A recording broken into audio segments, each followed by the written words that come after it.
And go.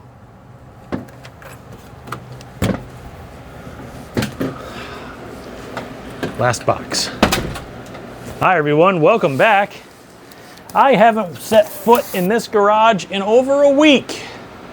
And I've probably got over a week's worth of work lined up ahead of me.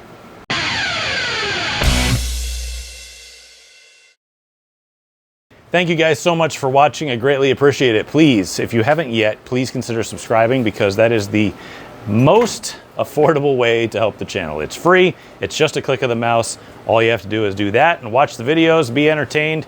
Even if you're not entertained, watching the video still helps. I appreciate it a lot. It helps me on the back end with ad revenue, with reach, so that more people will get to subscribe and to watch. And the more people that do that, the more Google, the multi-billion-dollar conglomerate that owns YouTube, will pay me for ad revenue for using my intellectual property, aka this video, to sell you ads. And I wish I could turn them off, but you know what?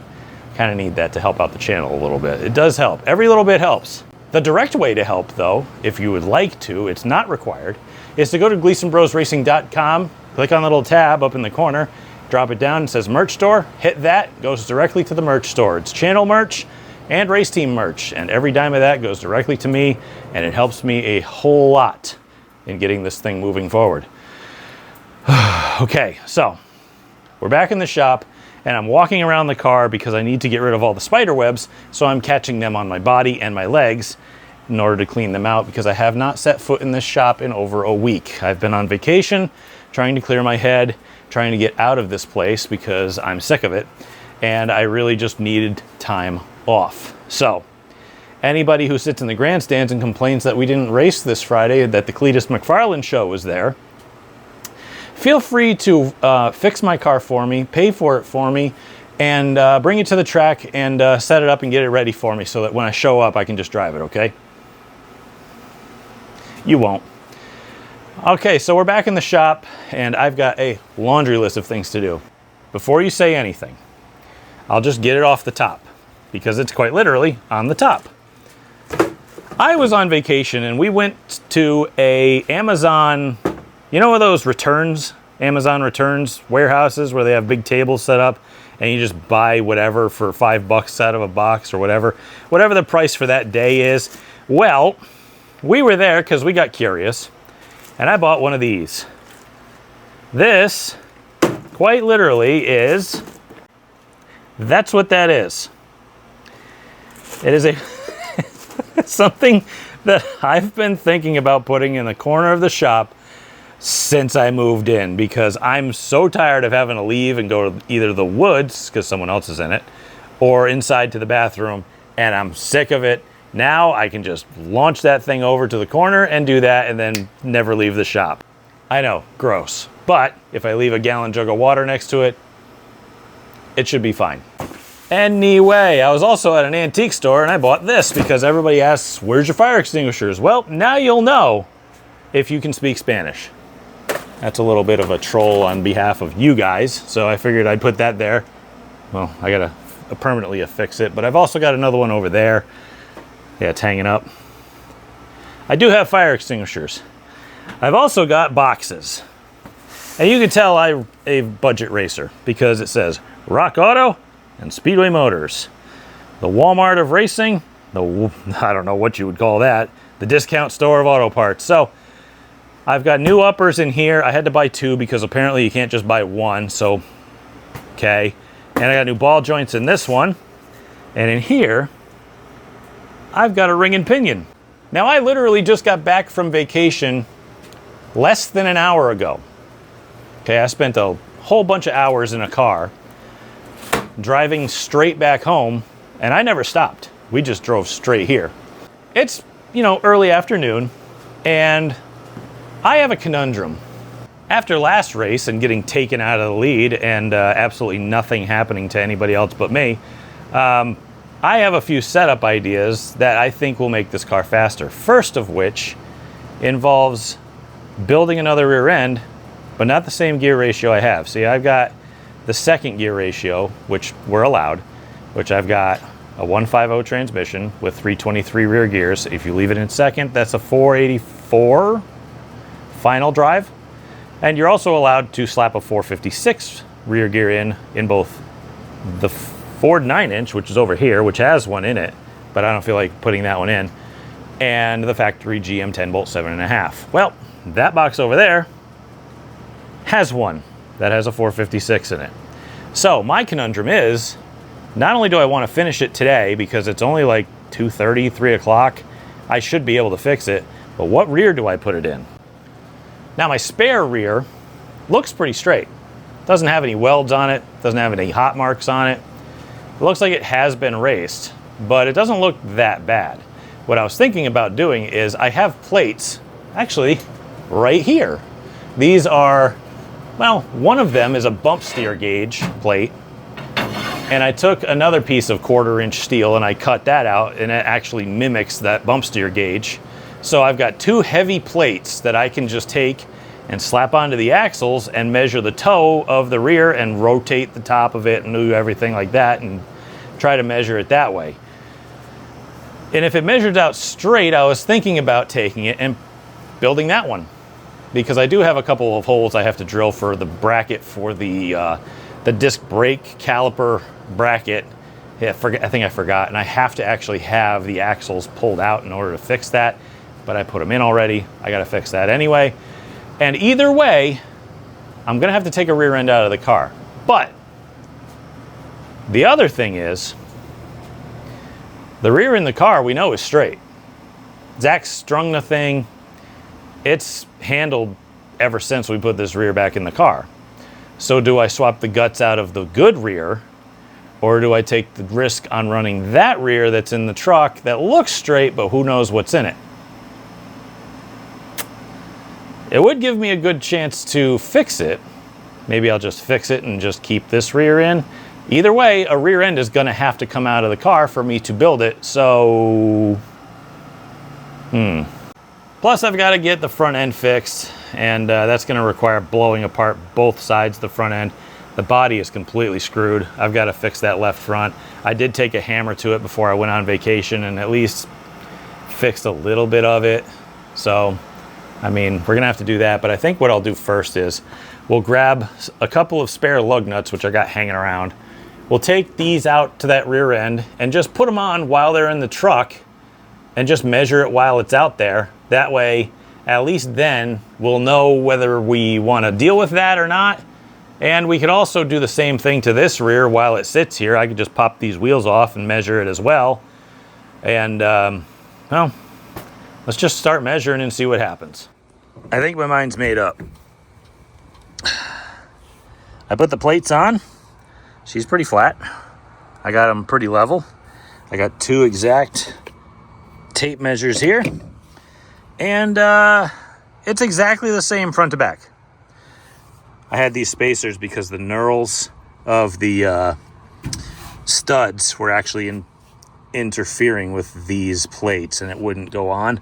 So I just put a 1/2-inch spacer on both sides because the spacer was big enough to take up that area. Then I just kind of set them level and measured from the end of each to the end of each, and they were both 59 and 1/8 inches. So that makes a lot of sense considering these are 58-inch wide axles plus an inch. There you go. It was exact as well. It was right on the line and right on the line. So I'm gonna say this rear end is straight, and I think we're just gonna drag it in the shop.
right, guys, I'm super flabbergasted. I had to stop recording and show you this real quick because there's no way that this should have worked.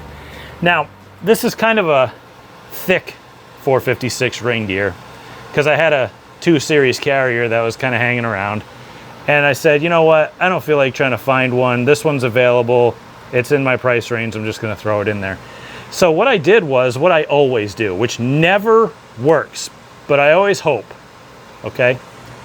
Now, there are stock shims on the carrier and on the pinion. What I have is a box full of them because I inherited this from my dad. Now, he kept everything. These are all stock shims, right? They're all different sizes and stuff. And there are also stock pinion shims in here. This guy right here. And this guy right here. These are stock pinion shims. What I did was I blindly grabbed 2 of these and 1 of these. These are all factory stuff. And I went and I stuck them on my ring and pinion. There's a factory shim here, here, and on the pinion. Now, I took my dial gauge here and I measured the lash because I stuffed it all together and said, huh, that kind of feels like it's pretty tight. Check the lash, it was 10 thousandths, which is perfect for a brand new ring and pinion. You want like 8 to 11 or something like that. So then I checked the pattern. It's in the middle. I didn't measure anything. I just blindly stuffed shims in to get an idea of where to start, and it's already done. Sometimes, you know, I've been doing this a long time, and I'm sure a lot of you have been as well. But sometimes, man, things just jump out there and surprise you. They really do. That's weird. Like, that's really weird. So what I'm going to do now is I've got a pinion bearing that I'm going to throw on because I've got the setup bearing in it, which is a good bearing. It's just that I hogged the center part out so that it would just slip over the end of the pinion. So I'm going to go take the setup one off, press the new one on, and just put it together. That's got to be pretty close. I mean, these bearings have to be made to be precise within tolerance of what they are already. So I'm also, the only thing I'm going to set now is these, which is I have a solid crush sleeve in it, and I'm going to have to at least adjust that so that we have a little preload on that brand new pinion bearing so that when it wears in, it will not be too sloppy. We don't want any back and forth shim lash or anything like that. So I guess I'm just going to throw it together and be done with it.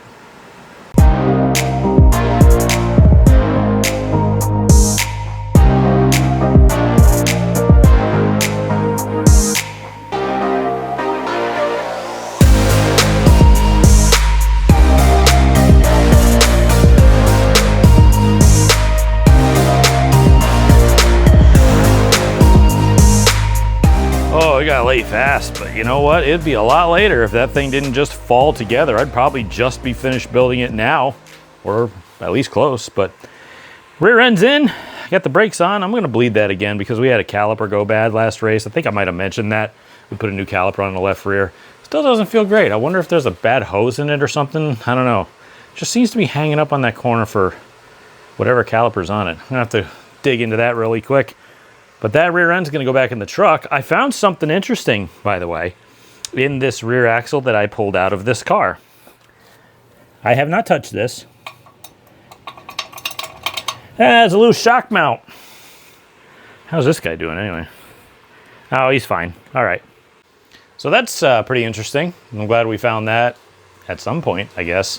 I don't know if it was really affecting the car or not, but it was moving, you know, at the end of it, it could tap up that much. So maybe. Doubtful. I don't know. So anyway, I'm going to go start opening up the rest of my packages and making sure that I have everything that I've ordered in order for us to fix the front, because that's next on the agenda. I think we'll save bleeding brakes until the end. I'll figure that out later. I got plenty of brake fluid up in the cabinet here. I bought like a 12 pack of that stuff, so we should be good. Otherwise, that's a huge job done already. And so that kind of opens my week up just a hair for us to maybe do a little bit extra to make sure that we are correct. Either way, it's been a really long day. I'm more grease than man. I've been in a car for hours on end, and then I've been in a hot garage for hours on end. I think I'm just gonna clean up, make sure I know where all the rest of my tools are, and I'll see you guys whenever I come back. I don't even know if it's gonna be tomorrow. All right, it's the next day. I actually got a bunch of stuff done yesterday. I was here for maybe an hour or two, and I was able to come in here and just kind of get some stuff prepped. I didn't clean up afterwards, apparently. I wish I had, but that just feels like the shop is normal to me. But I did get a few things prepped, especially for like the left front suspension. I needed all that stuff kind of put together. That way when I go to put it on today, it's just gonna be unbolt and bolt. I don't have to prep anything, everything should be done.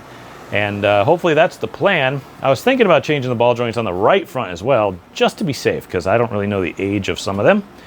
And we could always have some spares. It doesn't hurt, it really doesn't. So, by the way, I should mention this, I forgot to mention it. If you watched my video from last week where you saw my father's truck project and I was finally able to take my mother out for ice cream for the first time in 30 years, which is what she wanted when she bought the truck 30 years ago.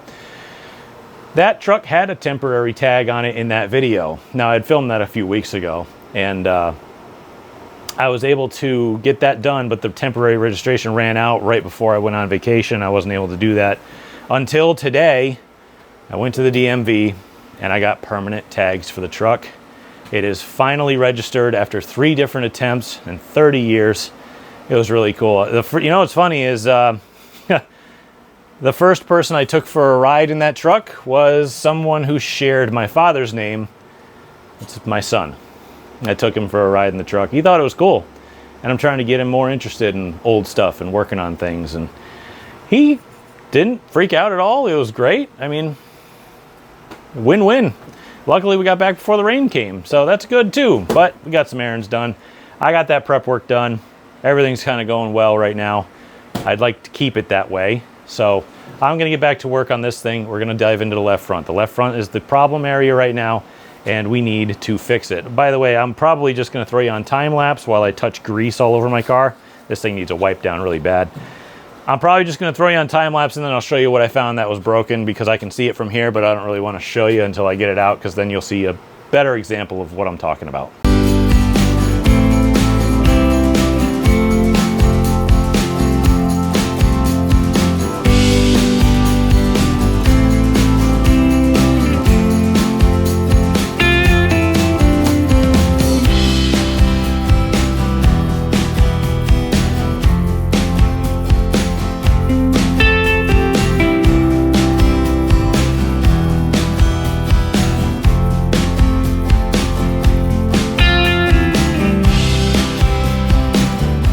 Let me tell you guys, it's always an adventure when you're working on race cars, and today is definitely no different, because if you saw by the time lapse, things happened. I'll get to that in a second. First, I had the right front apart because I just kind of was looking at the ball joint for a while, and I just said, you know what, I don't like it. The boot's torn, I'm getting grease all over the place. I know it's, you know, I got to use stock stuff, so I leave the boots on them to try to contain some of that greasy mess and keep dirt out of it, which helps. But I got a new pair of Moog problem solvers. I even got 2 lower ball joints that are also the same. I held on to them because the lowers actually felt pretty good. So I swapped the right front one out because I was going to do the left front one anyway, because it got hit and bent with the upper. So we'll go check that out in a minute. But I had my old jack, which is kind of sentimental. This little guy here, just a Harbor Freight 1.5 ton. I call it Simple Jack. Now, if you're a movie buff, you'll probably get that. But I love that jack. I've had it since I raced mini stocks. I had it underneath the lower, trying to put the spring back up into the right front because it had fallen out when I was looking at ball joints and having everything apart. So I had to go jam that back in.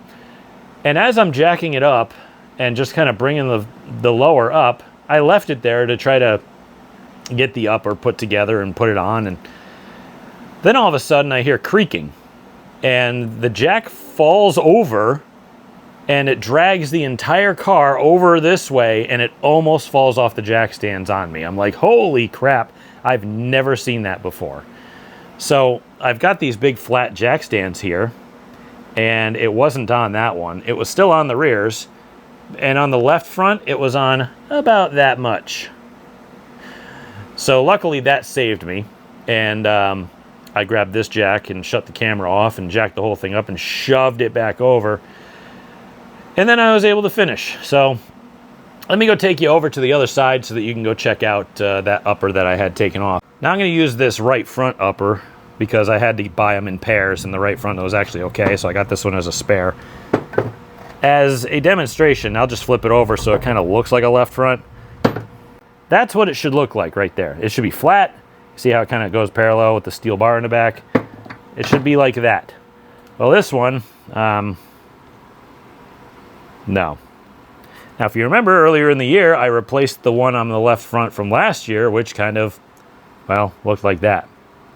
So now I'm already 2 left front uppers out this season. So that's tremendous. I don't think it's cracked anywhere. I think it's just kind of paint cracked. I might stick it in the press and try to push it back straight. I just don't want to because I tried to buy just a single upper and it wouldn't let me. I had to buy both of them from Speedway. So I'm like, fine, whatever. So it still moves really good. If I'm able to push it back straight, I should keep it as a spare, but if there's any cracks in it, I'm not gonna. But the ball joint, I don't know. I took it off. I'm not gonna use it. It took a pretty decent whack if it bent this. And I moved it. It feels pretty smooth. It doesn't feel loose at all. It doesn't clunk. It doesn't do anything. Maybe I'll just leave it on the shelf as a spare just in case we're really, really desperate and have to get the car back on the racetrack. If I'm going to push that thing back out, though, it's going to be another day because I've got other things to work on right now, like getting the body squared away. The toe in this car is going to be real bad. It looks like it's towed out like 2 inches. I already greased a bunch of stuff, so at least we don't have to worry about that. The whole thing's back together and tight. The whole rear end in the car is all brand new.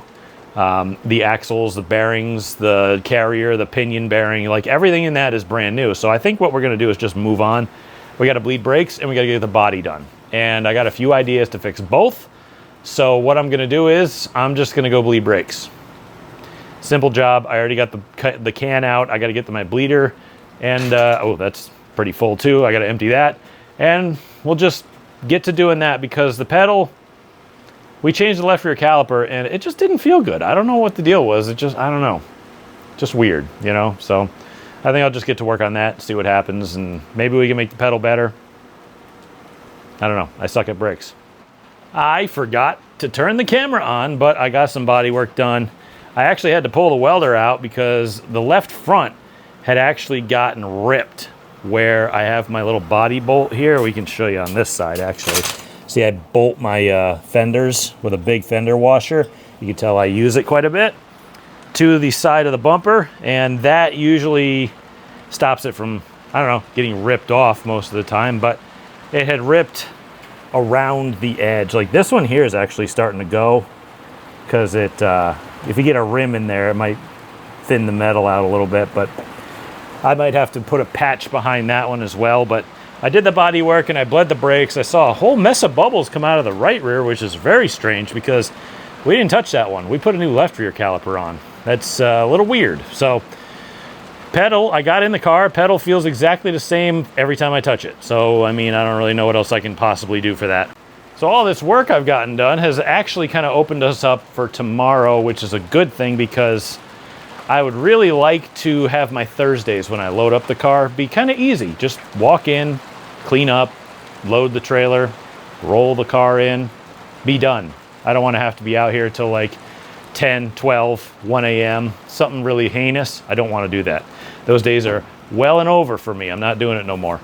So tomorrow we can focus on setup now, which is really good. I got to go get the fuel can, dump some gas in it, or check it without it. Who knows, whatever I'm going to put the scales under. But I also got to get this rear axle out of here and put it in the back of the truck so that it's a spare. Blow the car off because it's full of the infield at Stafford. And get her cleaned up, wipe her down, put her on scales. So that'll make for a lot easier day tomorrow. So hopefully it is. Either way, I'll see you then. Okay, we are back for the next day. I actually got a little exercise in, so I'm a little more shiny than usual, and my hair is terrible. But let's just gloss over that. I've got the car ready to go on scales. I spent a little time kind of doing little odds and ends, cleaning up the shop just enough to get walking around it. Honestly, if I was really going to clean the shop, I'd be buying all new cabinets, all new shelves, and bulldozing this place. Either way, I still got to get the car on scales. We have about 4.5 hours that I've allocated to do this tonight. And I'm going to go a little bit more in depth than I usually would, which is how I probably should be doing this and should have been doing this all along. I'm probably going to throw a plumb bob off of the rear of the car and measure the axle tubes to make sure it's in the car straight, because it's a different rear. The other rear came out straight, so I want to make sure that this one is. The toe came out perfect, but you can't judge based off of that because I think my other rear did that, but the mounts are all bent. So we're going to have to check it just to be safe. I'm going to be putting gas in the car. I got to get the tire pressures right. I got to jack it up. I got to put it on pads. We got to check toe. We got to do caster camber. We got to do the weight. Weight shouldn't be too far off. It should be really close to what we want because we're not really changing anything. So I'm going to throw you guys on time lapse real quick just to get this done, and we'll see what comes out.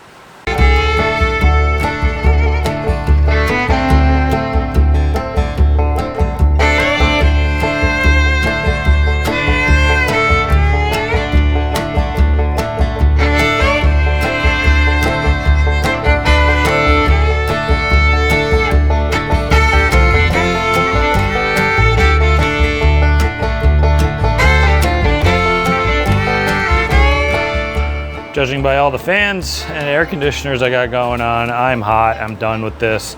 I wiped the car down about 4 times because I keep getting it dirty. I got that done. I got caster camber toe. Toe was not as bad as I thought. You can see the toe gauge is still kind of hanging out over there, but it was only a 1/4 inch out, which I expected it to be like 2 inches out, but it wasn't. So at least it wasn't that bad. I set the caster camber, which I hadn't done in a while. I wrote those numbers down. Set the toe to whatever we run, and I don't know, it's repaired. I checked everything over, I greased everything. We got a brand new rear in it. I measured that with plumb bobs to the center part of the chassis there where it was square, and it came out to the exact same number. So I'm like, well, I mean, can't be that bad. But as you can tell by the state of me, I am done. I am all done with this. I have been in here sweating myself to death since I got home from vacation because this car needed 2 weeks worth of work, and I only had 1 to do it because I needed a week to be out of here because I don't want to be here. I don't want to do racing. I don't want to do anything. I just want to relax for once in a while. And I think I'm entitled to that. And that's what I did. So that's why I had to cram 2 weeks worth of work into this. But luckily, a lot of things just kind of fell into place. That rear axle, when I put the gears in it, falling into place, that shouldn't have done that. When I put the car on scales, it was like 0.2% off the number I wanted. It was literally just kind of touched the bolt until I got it perfect, and it was done. So really, I didn't have to do a heck of a lot. So that really kind of helped in a massive way, but I'm gonna get out of here. So I gotta go inside and clean myself up. Tomorrow, I'm gonna come in here and clean the shop up, load the trailer up, get everything ready to go so that we can be nice and prepared for when we go back racing on Friday. But I'll see you then. Okay, next day, it is load up day. And since we did all the legwork yesterday in getting this thing pretty much ready, the only thing I really didn't do was put it on the ground by the looks of it. And I just got to get it cleaned up, maybe wipe a couple little minor fingerprints off of the thing, even though nobody's going to notice. Doesn't really matter, but I'd like to get it down on the ground. I got to check that left front wheel. You know, it felt a little wobbly at the end of last race. I didn't know if that was a camber, a caster thing because the upper was bent. I didn't know if the wheel got bent or something. I didn't see any real marks on the wheel, but I do want to lift it up and just kind of look at it again really quick. And I don't want to take any more than like 90 minutes right now to get this thing loaded up because I have, well, I'll be frank, I have ulterior motives. I would like to get this stuff out of here so that I can move my dad's truck project in here and do a little bit of work on the front end because a couple of little minor details need to be ironed out and I'd have a little bit of time to do it. So if I can get this thing loaded up quickly, perfect. Then we can do that. So let's get to it. Let's get cleaned up. Let's get everything put away and loaded up, and we can be done early tonight.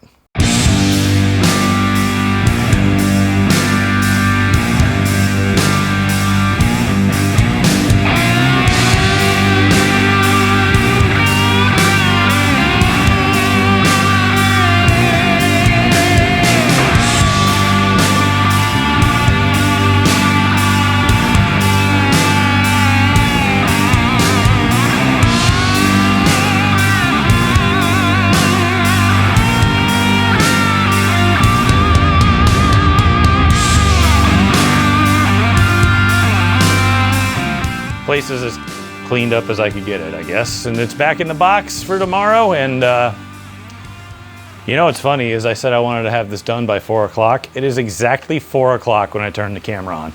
That's hilarious. So I'm gonna go move the truck and trailer out to the front yard, lock everything up, kind of look around for a couple more minor things that I'm kind of missing. I don't know. I'm looking for a different radio, like scanner, because we're not allowed to run radios, but we have to run a scanner so that we can listen to race control yell at us in an inaudible volume, which we can't tell what they're saying. I had one, but I don't know where it went. So, usually I leave it in the toolbox as a spare. Ain't there. So now I got to figure out what happened to that, or I'm going to have to listen to high-pitched squealing because apparently my engine interferes with my scanner and I can't hear a damn thing. So I'm going to have to see if I can come up with some kind of a solution for that. But I'm going to get my trailer out of the way so I can get my dad's truck in here. Got a couple little things I want to touch up on that. I don't think you guys are interested in seeing that, but I'll just leave that for myself. And I'll see you guys tomorrow. Okay, I wasn't going to film anything with you guys for this video, but I found the keys to the truck. Now these came with it. I had no idea what they were for. And I'd found them in my electrical box because apparently I took the key tumbler out, and I think one is the ignition key. Like, I think that guy is. And I just left it with the tumbler, but I had this other key and I'm like, huh, what's that guy? So I'm like, I wonder if this thing actually does have door locks. And I looked over here, and showing my age, because I was born in the 80s, not in the 30s or 40s or whenever, however old people were when they drove 1951 trucks, I had no idea how to lock this. Now apparently GM put the door locks on the passenger side as a safety feature. And let's see here. Yep, see, she clicks, it works. Okay, now you hit the button or the handle, nothing. Open her back up, there we go. So apparently you can only lock or unlock the truck from this side as a safety feature, but how do you lock that one? Well, apparently as a bigger safety feature, they didn't even want you to get out of this side into traffic.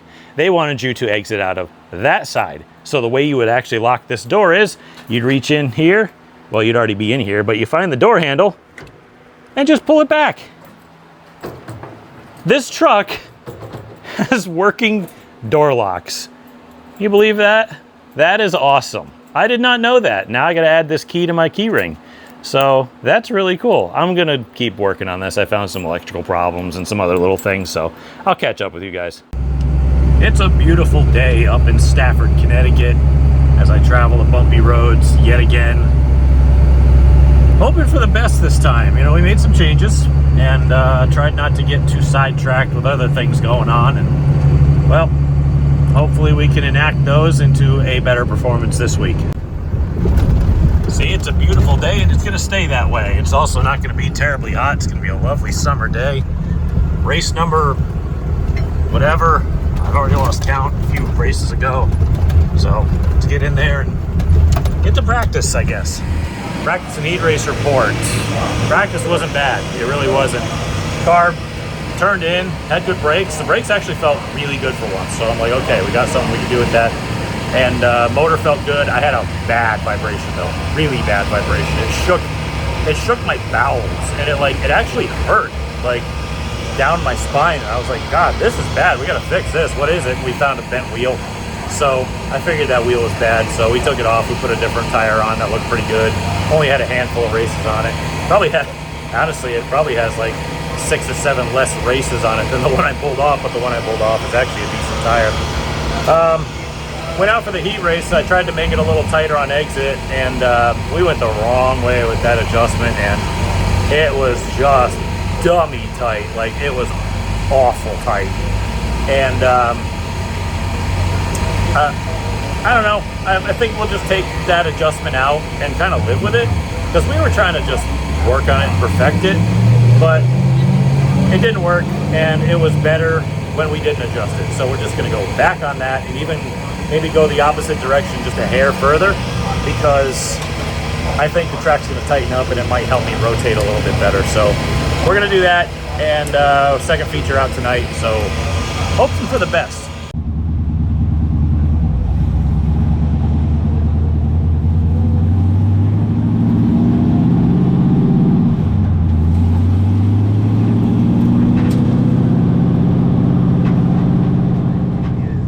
So we'll wait just a second for him to get out of the race car. Hi, YouTube. And then we'll send things back over. It looks like.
it's gonna work. Well, it's better than the heat, but it was still a piece of shit. That was the worst car I've driven all year.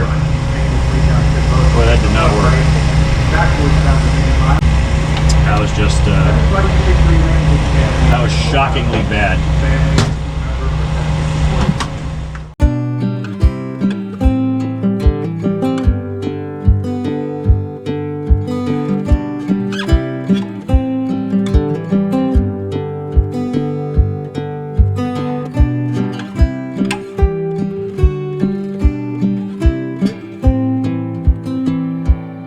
Well, I don't really know what to tell you guys.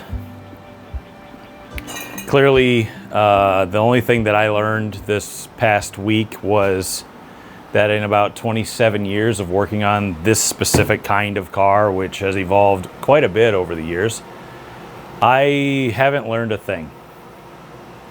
Not a thing. Not one iota, not one little tiny piece of anything. I have not learned a thing. Because I have been kind of chasing the adjustments on this car for the last few months, and I felt like we were really starting to kind of inch our way forward. I mean, if you look at the last race we ran before this one that we got taken out of the lead of, it seemed to be pretty darn good. Like, I could just drive the thing and it was just moving forward. If we'd actually gotten clear of traffic, who knows? We might have actually finished that one with a win, but... So, I made adjustments to the car that I felt would be those little tiny pieces that we needed in order for this thing to kind of go get us over the top. But apparently, it went the exact wrong direction, just like every time. Every single adjustment that I do to this car is the opposite of what I want it to be. And it never works out. So clearly I've never learned a thing. And that's disappointing because I really kind of needed to learn stuff in order for us to be good. And if I don't learn anything and clearly can't adjust the car, then what the hell good is it? So what do we do? Well, clearly job number one, we go into here and we take every adjustment that we made right back out and head the opposite direction with it. Job number two is make repairs, because we got a little bit of a issue here. I don't know, I put that new rear end together and it vibrated so bad. I don't know what was vibrating, if it was the U-joint going bad again, because it's all Speedway Motors garbage parts that I keep buying until I found out that I didn't have to buy those anymore. I do say, though, there is one thing that we might have fixed, and it's brakes. Now, this brake here has been a little bit draggy, and I don't know how to fix that. See? That thing should be spinning a lot better than it is. Compare that to the right side. I mean, you got axle and spider gear and stuff, but this thing, you can actually feel that the caliper is not hung up on anything. So I've got to figure out why, even with a new caliper on that side, why the brakes are dragging there. Because we changed the rear, but we also changed the calipers, but the bracket is the same bracket. So I don't know what the deal is. I don't know if a hose is bad. I run steel braided hoses. I don't know, maybe I'll have to pull them off and try another one, see if that fixes it. Maybe I'll go step on the pedal a whole bunch after I pull the wheel off, crack the bleeder and see if anything squirts out, like there's pressure buildup in it or whatever.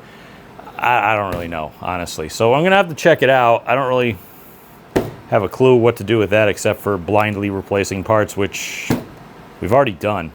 I'm certain we can get it back to where we were pretty easily. However, we have a bigger issue. And it's not only that vibration, it's power. We have no power. We have nothing. The whole reason I went to this rear end instead of the one that I was using was to try to shift on restarts and to see if it helped. Now, initially, it helped. But once I got into high gear, which I never missed a shift and I was smooth with it and it went right in and I just was right back to the gas. Once I was in high gear, they'd pull like a car length on me.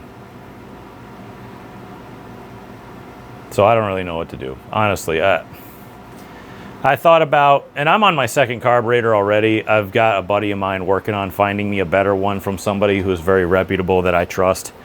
And hopefully we can at least try it. If it works, I'll hand him another one as a core and be like, here you go, I'll buy this one off you. You know what I mean? And I don't really care at this point, but I need something that works. And this one worked okay, like last week, but it was still down on power. Like, we were getting motored on restarts like usual. I don't really know what to do next, though. I'm wondering if we should start looking at other tune-up items like spark plugs, wires, which I'm actually going to go through. I'll probably just throw a set of spark plugs in it just to be safe. And I'll take the wires and I'll grab my really professional multimeter, and I will ohm out those wires just to make sure that they're okay.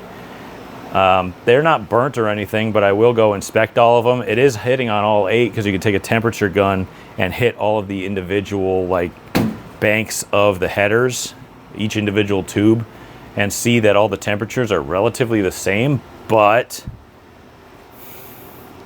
like, is the coil going bad? Is it not pushing enough power? Is it flat? Is it hurting the advance curve or whatever you got going on in there? I don't know. I don't have a clue. So we're going to have to really dive deep into this thing and figure it out. Plus, I keep seeing a little bit of a residual leak out of the carburetor, so I got to figure out what's leaking. There's too much to do. Now, I have already gone through and put those new upper ball joints in. I had to put a new upper in the left front as well.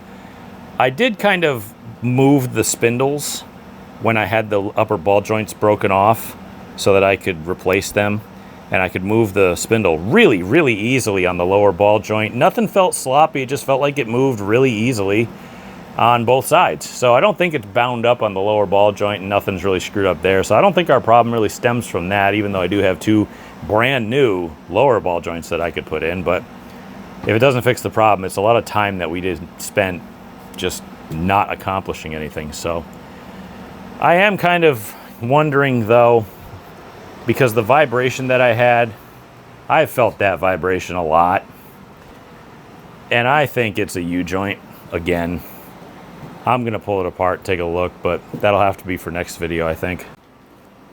So that's where we're at, unfortunately, because, I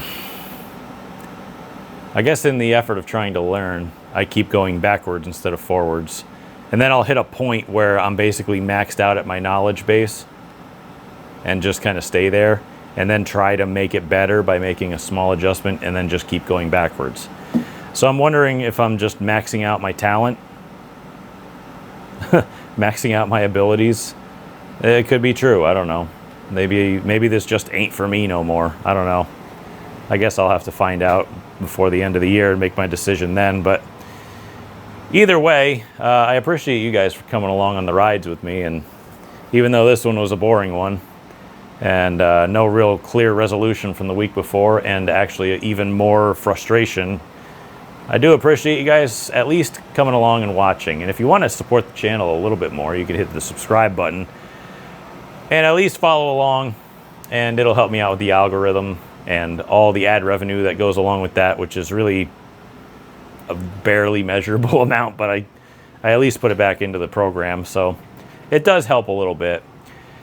A direct way that you can help is to go to GleasonBrosRacing.com, get your channel and race team merch, and that's all very fairly and affordably priced, and it is very quality items. I haven't gotten a single complaint about anything that was quality-based. We had a sticker issue before, but we did fix that, so that was like a year and a half ago, though. But either way, that helps support us directly, and that goes right back into the channel and the car as well. So tell your friends or anybody that you believe may enjoy failure, and we can at least share in that together. So until next time, I'll catch you guys later.